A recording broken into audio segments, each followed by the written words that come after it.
वही इंडिया है जिनके कोई मुंह लगाना नहीं था चाहता, जिनकी तरफ कोई देखता नहीं था। जम्मू कश्मीर में रहने वाले लोगों पर बहुत ज़्यादा जुल्म हो रहा है। मैं इस बात पे एग्री नहीं करती। पाकिस्तान की जीडीपी नीता अंबानी के गले में है। हम कहते हैं कि कश्मीर बनेगा पाकिस्तान। ये तो हम 75 सालों से कह रहे हैं। 370 का जो आर्टिकल है उसको रिमूव कर दिया, तो इसमें क्या गलत बात? पाकिस्तानी एक थैले के पीछे मरे और अभी टाटा कंपनी पूरे पाकिस्तान के ऊपर राज कर रही है। जो नीता अंबानी है वो गले में हमारा जीडीपी डाल लेती है। नॉन मुस्लिम होते हुए भी हम मुस्लिम्स को भी नचा रहे हैं। इंडियंस को तो 40 कंट्रीज के फ्री में वीजा मिल रहा है, वीजा लगाने की जरूरत ही नहीं है। दुश्मन के बच्चों को पढ़ाना है, कभी अपने बच्चों को लड़ाना है, बड़ी बड़ी जिम्मेदारियां हमारे ऊपर। मैं खुद कह रही हूँ कि मुझे अगर इंडिया का वीजा भी मिलता है, चाइना का भी मिलता है, तो मैं निकल जाऊँ यहाँ से। तो मुझे उनके इवेंट्स और कल्चर बहुत अट्रैक्ट करता है। कश्मीर बनेगा पाकिस्तान। जी हाँ दोस्तों, कभी ये नारा हुआ करता था पाकिस्तान का। अब पाकिस्तान के लोग का जो नारा है वो चेंज हो चुका है। धारा 370 हटने के बाद कश्मीर में जो डेवलपमेंट हुआ है उसके बारे में अभी भी कुछ लोग ऐसे हैं जो क्रिटिसाइज करते हैं। पीओके के लोग तो बोलते ही थे दोस्तों पहले कि हम लोग भारत का हिस्सा बनना चाहते हैं, लेकिन अब पाकिस्तान के लोग भी बोलने लगे कि पीओके को भारत का हिस्सा बन जाना ही चाहिए। तो नमस्कार, राम राम, सत श्री अकाल, आदाब दोस्तों, मैं आपका दोस्त मिस्टर डीपी। चलिए चलते हैं वीडियो की तरफ। जम्मू कश्मीर में बहुत ज़्यादा डेवलपमेंट की जा रही है, बहुत ज़्यादा प्रोजेक्ट्स पर काम किया जा रहा है। कश्मीर को डिजिटल और स्मार्ट बनाया जा रहा है। इसके बरक्स अगर हम बात करें आज़ाद कश्मीर की, यहाँ पर डेवलपमेंट तो दूर की बात, लोग आटे की लंबी लंबी लाइनों में लगे हुए हैं। जम्मू में मेट्रो बनने के बाद छोटे छोटे शहरों में भी मेट्रो का सपना पूरा होगा। बेसिकली ये लाइट मेट्रो होगा और इसके कंस्ट्रक्शन और ऑपरेशन में कन्वेंशनल मेट्रो के कंपेयर में काफ़ी कम खर्च होता है। ये metro coaches modern, light weight और स्टेनलेस स्टील का बना होगा, जबकि दूसरा कॉरिडोर हजूरीबाग से ओस्मानाबाद तक होगा। दोनों कॉरिडोर की लेंथ 12.5 किलोमीटर और दोनों कॉरिडोर में 12-12 स्टेशन बनाए जाएंगे। तो उम्मीद है कि 2024 तक जम्मू और श्रीनगर में मेट्रो प्रोजेक्ट कंप्लीट हो जाएगा। साथ ही जम्मू और श्रीनगर दोनों एयरपोर्ट को भी रीडेवलप किया जा रहा है। जम्मू एंड कश्मीर में दो एम्स अभी अंडर कंस्ट्रक्शन है। Jammu Baramulla rail line project भी अगले 2 साल में कंप्लीट हो जाएगा। बात है ना, अगर वहाँ पे इतनी ज़्यादा डेवलपमेंट हो रही है, पहले भी बहुत ज़्यादा डेवलपमेंट हुई है, वहाँ पे ब्रिजेस बनवाए गए हैं, योगा सेंटर बनवाए गए हैं, तो मेरे ख्याल में जितनी भी डेवलपमेंट हो रही है वहाँ पे जितने लोगों को फैसिलिटेट किया जा रहा है, ये तो बहुत अच्छी बात है। अच्छा, हम अगर बात करें अपने मीडिया की या अपने लोगों की, तो हम हमेशा ये बात अपने लोगों को बावर करवाते हैं कि जम्मू कश्मीर में रहने वाले लोगों पर बहुत ज़्यादा जुल्म हो रहा है। मैं इस बात पे एग्री नहीं करती। मैं इस बात पे बिल्कुल एग्री नहीं करती। आप उस पर एग्री करो जो अपनी आंखों से देखो। यहाँ तो हम बहुत सुनते हैं वहाँ पे डेवलपमेंट हो रही है, फिर उसके बारे में क्यों नहीं बताते कि वहाँ पे इतनी डेवलपमेंट हो रही है। तो ये सुनी सुनाई बातों पे तो मुझे नहीं लगता यकीन करना चाहिए। अगर वहाँ पे जुल्म हो रहा है तो उनको फैसिलिटेट भी तो किया जा रहा है ना, इतनी सहूलतें भी तो दी जा रही है। अच्छा, हम हमेशा जम्मू कश्मीर की तो बात करते हैं, लेकिन हमारे आज़ाद कश्मीर में हम क्या कर रहे हैं? हमारी गवर्नमेंट कभी इससे बात क्यों नहीं करती? हमारी गवर्नमेंट क्यों नहीं बात करती? देखिए, बात की जाए आज़ाद कश्मीर की तो वहाँ पे भी आवाम खुश है, जिस हाल में है वो खुश है। उनका कहना है जी हमारे यहाँ पे जो डेवलपमेंट है वो करवाई जाए 2023 के लास्ट तक। तो देखिए हमारी जो हुक्मरान है वो क्या करते हैं, अगर करवा देंगे तो और भी अच्छी बात है, नहीं करवाएंगे तो उनका गुजारा हो ही रहा है, उन्होंने गुजारा करना ही करना है हर हाल में वहाँ पे। वो कह रहे हैं कि ऐसे गुजारे से अच्छा है कि हम इंडिया चले जाएँ और वहाँ पर जम्मू कश्मीर में एक अच्छी और खुशहाल ज़िंदगी गुजारें के साथ। हाँ, तो अच्छी बात है, अगर वो जम्मू कश्मीर के साथ मर्ज हो भी जाते हैं तो दोनों तरफ से पाकिस्तान का बेनिफिट है। जम्मू एंड कश्मीर में डेवलपमेंट हो रही है तो अच्छी बात है, मुसलमानों के लिए हो रही है। अगर आज़ाद कश्मीर भी साथ चला जाएगा तो अच्छी बात है, ये भी मुस्लिम्स है। लेकिन हम कहते हैं कि कश्मीर बनेगा पाकिस्तान। ये तो हम 75 सालों से कह रहे हैं। 75 सालों से हमने बना लिया क्या? नहीं, बिल्कुल नहीं बनाया। अच्छा, मुझे ये बताएं कि अब आपने ये वीडियो देखी, तो अगर हम इस छोटा सा कंपैरिजन करें जम्मू कश्मीर का या आज़ाद कश्मीर का, तो आप इन दोनों में मेजर फ़र्क क्या देखते हैं? डेवलपमेंट का बहुत बड़ा फ़र्क है। देखा जाए तो अपने आज़ाद कश्मीर में अभी तक जो रोड है वही ठीक नहीं हुए और वहाँ पे इतनी ज़्यादा डेवलपमेंट, जो सबसे ऊंचाई वाला ब्रिज है वो भी आई थिंक से जम्मू एंड कश्मीर में ही है, तो बहुत ज़्यादा डिफरेंस है। चनाब रेलवे ब्रिज, बिल्कुल बिल्कुल ऐसे ही है, मुझे नाम नहीं एग्जैक्टली याद था, तो ये इतना बड़ा डिफरेंस है, आप खुद ही देख लें। अच्छा, जम्मू कश्मीर की अगर हम बात करें तो हमने वहाँ पे बहुत सारे लोगों से बात की है। वो लोग कहते हैं कि 370 आर्टिकल रिमूव होने के बाद यहाँ पर बहुत ज़्यादा डेवलपमेंट की गई है, लेकिन हमारे लोग इस चीज़ को नहीं मानते, हमारा मीडिया भी नहीं मानता, हमारी आवाम भी नहीं मानती। वो कहते हैं कि आर्टिकल रिमूव करके जो है वो बहुत गलत किया गया, लेकिन जबकि आज़ाद कश्मीर के लोग कहते हैं कि 370 आर्टिकल रिमूव होने के बाद उनके लिए बहुत ज़्यादा बेहतरी आई गई है, बहुत ज़्यादा काम किया गया। अब आप मुझे बताएं, 370 का जो आर्टिकल है उसको रिमूव कर दिया तो इसमें क्या गलत बात है? कोई गलत बात नहीं है। अगर उसको रिमूव करने के बाद वहाँ पे और डेवलपमेंट हो रही है तो मुझे नहीं लगता इसमें कोई गलत बात है। और हम लोग क्या कर सकते हैं, जब भी कश्मीर का नाम आता है हम लोग सिर्फ भड़क जाते हैं या मिली नगमा गा देते हैं, कोई ऐसे काम कर देते हैं, कश्मीर के साथ खड़े नहीं होते। अभी अगर हम बात करें आज़ाद कश्मीर की, तो कुछ अर्सा पहले की बात है, कि हमने पूरी कोशिश की कि हम आज़ाद कश्मीर को अपना 5वां सूबा बना लें।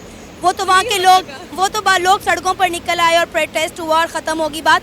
और फिर हम कहते हैं कि मकबूजा कश्मीर के ऊपर या जम्मू कश्मीर के ऊपर इंडिया ने कब्ज़ा किया हुआ है। तो जब हम ये सब कुछ आज़ाद कश्मीर के साथ करते हैं तो फिर आज़ाद कश्मीर आज़ाद कैसे हो गया?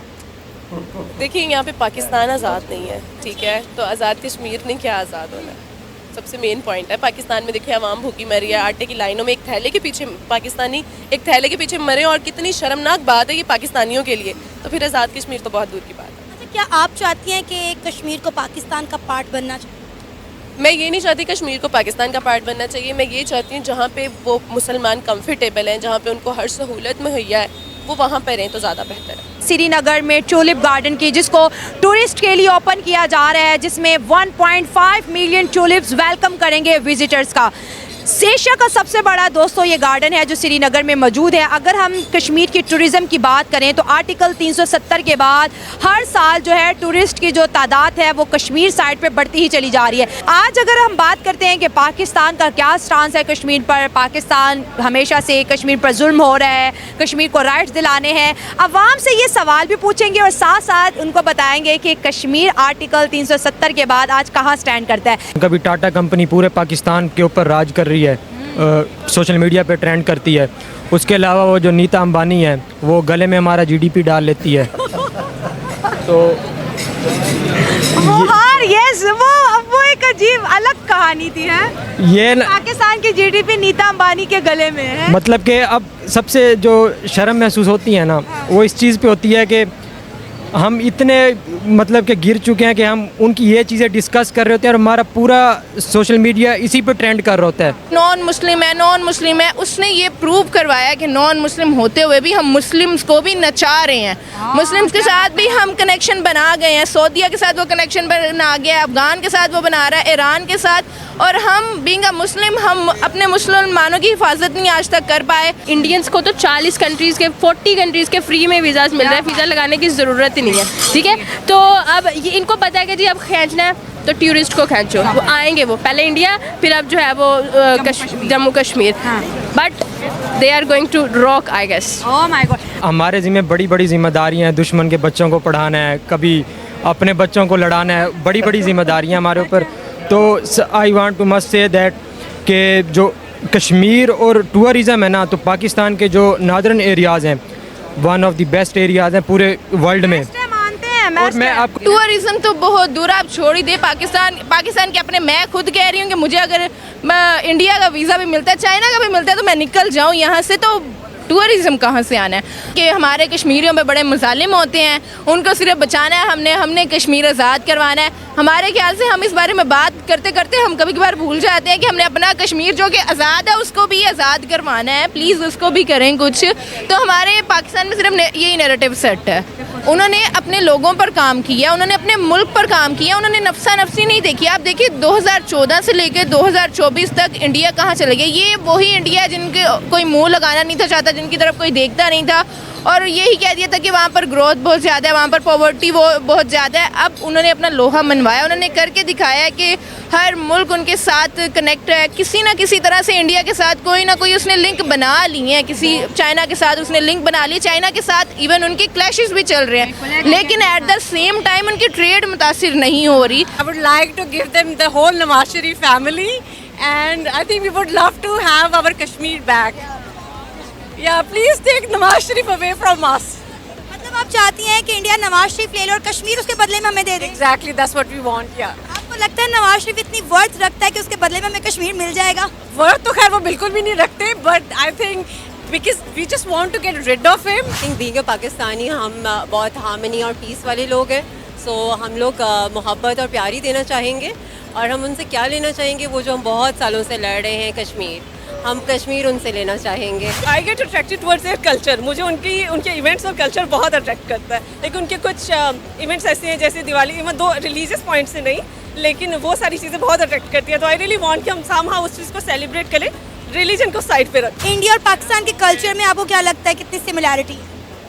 पहले कम थी, अब तो बहुत ज़्यादा हो गई है। जब से ट्रेंड्स चेंज हुए हैं ना, तो अब तो पाकिस्तान पूरा इंडिया ही बन गया, कुछ कोई डिफरेंस नहीं है। You cannot stand alone and work. So if you want to prosper, you have to work together. You have to work as a team. So probably, I mean, definitely, अगर Pakistan wants to prosper, because India has probably 50 years ahead of us. So we have, to be honest, we have no match for India. तो अगर हम चाहते हैं कि हमारा मुल्क भी उसी तरह तरक्की करे, तो डेफिनेटली हमें अपने जो रिलेशंस है वो इंडिया के साथ अच्छे करने चाहिए और करने पड़ेंगे, अदरवाइज तो दोस्तों ये जो वीडियो है खास करके उन भारतीयों के लिए जो अभी भी कश्मीर को लेकर क्रिटिसाइज करते हैं, कश्मीर के बारे में उल्टा सीधा बोलते हैं, कश्मीर के साथ अभी भी जुल्म हो रहा है। अगर कश्मीर में नई ट्रेनें चलाई जा रही है, जुल्म है। इंटरनेट सेवा बंद नहीं हो रहा है, ये जुर्म है। कश्मीर के बच्चे आज स्कूल जा रहे हैं, ये जुर्म है। वहाँ कर्फ्यू नहीं लग रहा है, ये जुर्म है। तो भैया तो जुर्म हो सकता है, लेकिन ये जो जुर्म है पाकिस्तान को दिख रहा है। पाकिस्तान के लोग बोलते हैं कि अगर इसको जुर्म कहते हैं, ये जुर्म पाकिस्तान में भी होना चाहिए। लेकिन हमारे यहाँ जो लोग हैं, अभी हमारे यहाँ एक भाई साहब बहुत ट्रेंड में चल रहे हैं, राठी साहब जर्मनी से, आए दिन मोदी जी के क्रिटिसाइज कर रहे हैं, सिर्फ ये दिखाने की कोशिश कर रहे हैं कि इंडिया में तो कुछ हुआ ही नहीं है। तो दोस्तों उस ध्रुव राठी भाई को आप क्या कहना चाहेंगे, और हमारे जो भारतीय लोग हैं जो अभी भी कश्मीर को सही तरीके से देख नहीं पा रहे हैं, उनको आप क्या राय देना चाहेंगे? आप एक कमेंट के जरिए राय जरूर दीजिएगा। और दोस्तों अगर आपको वीडियो अच्छी लगी हो तो कमेंट करें, शेयर करें, मेरे चैनल पर नए हैं तो सब्सक्राइब करें, वीडियो को लाइक जरूर करें। तो मिलते हैं एक न्यू रिएक्शन वीडियो में, तब तक के लिए नमस्कार, राम राम, जय हिंद।